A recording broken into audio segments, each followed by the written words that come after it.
Let's get some reaction from Apollo Global Management's Torsten Slok, who joins us here at Post 9. Happy Friday, T. Good to see you. Thank you. Were you able to hear some of the president's comments? I heard all of it.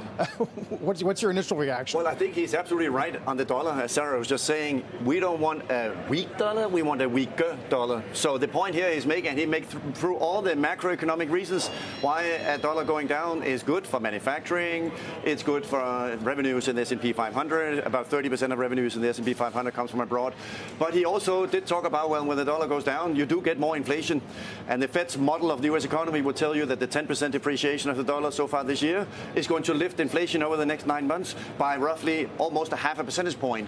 So that means that the challenge here is when the dollar goes down, and you already have inflation well above the Fed's target, is of course that the risk is that inflation could be moving higher. But I do think the dollar comment is very important because it is emphasizing there is no free lunch in macroeconomics. You get something you benefit from if the dollar goes down, but you're hurt on the other side by the risk being that inflation could go up.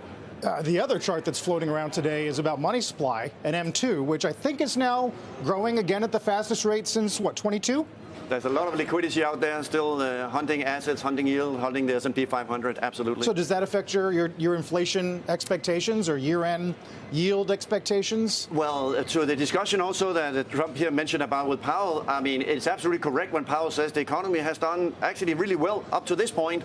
And that's why the debate in markets and the debate, of course, in the forecast is, will we get this slowdown that the economists and the Fed themselves have been forecasting? Or is this sentiment improvements that we've had since April, are they enough for the S&P to continue to go up? Or should we begin to worry about that? Well, yes, things may still be good, but we still have headwinds coming from the pick coming through the Python on tariffs. We still have the headwinds coming from student loan payments restarting. We still have the headwinds from a broad range of things with the consumer being pressured by the level of high rates, holding things down. So on the overall outlook, yes, sentiment is better, but the Fed still has a forecast of growth slowing down. That's the consensus forecast. That's also our forecast. Well, I think it depends on what happens with jobs. And we'll get a jobs report next week. And last month was sort of influenced by that surge in public sector jobs that we got at the local level from schools. So what do you expect this week? Absolutely. So the consensus expects 100,000 next Friday. And that's, of course, very important because that's still steady job growth. But exactly as you're saying, the last few months we've seen private sector job growth slow down. And that's, of course, worrying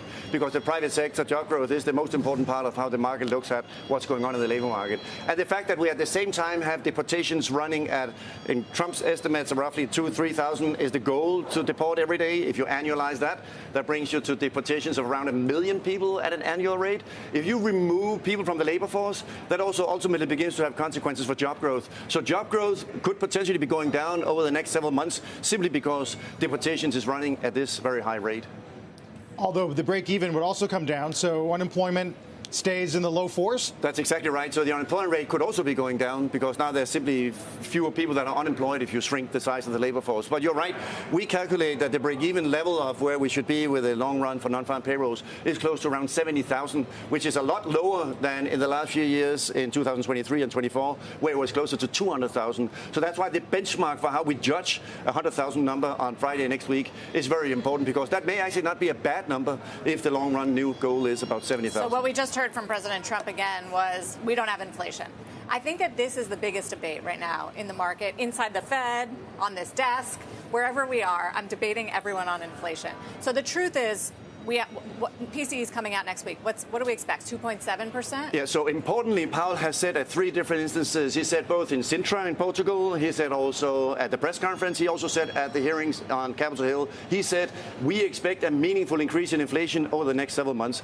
And if you look at the good side of the CPI index, you are beginning to see more of that move higher. You saw footwear, apparel, toys, tools, everything that is imported did begin to see a more meaningful rise. And yet it's not moving the headline. Understood, but that's because services is gradually moving lower, so now it becomes a horse race where goods is moving higher and services is generally moving lower. And the question is, will that goods increase be so strong over the next several months that that will lift the overall index? But you have to admit, the goods isn't as strong as expected on the price increase because a lot of the manufacturers are eating it. Well, so but if that's the case, then this earnings season would have been a lot worse So, and that's up to this point, this earnings season has actually been surprisingly good. So because companies are in great shape. Well, so someone has to. So at the moment, we are paying, broadly speaking, about 400 billion in annually tariffs to the government. So someone is paying 400 billion. Either it's consumers through higher prices, and if that's not happening, then it's definitely earnings that are going down, meaning companies through lower earnings. What are your expectations then in terms of how it's going to play out? Because there's a belief that, well, corporations need to see where it finally levels out to really make the decisions, and they want to wait a bit. They don't want to come in the crosshairs of the president right now, but ultimately they will raise prices. Absolutely. So I do expect that growth and earnings will slow down, and we will begin to see that next week and the following week when some of the retailers, some of the names in the S&P 500 begin to report.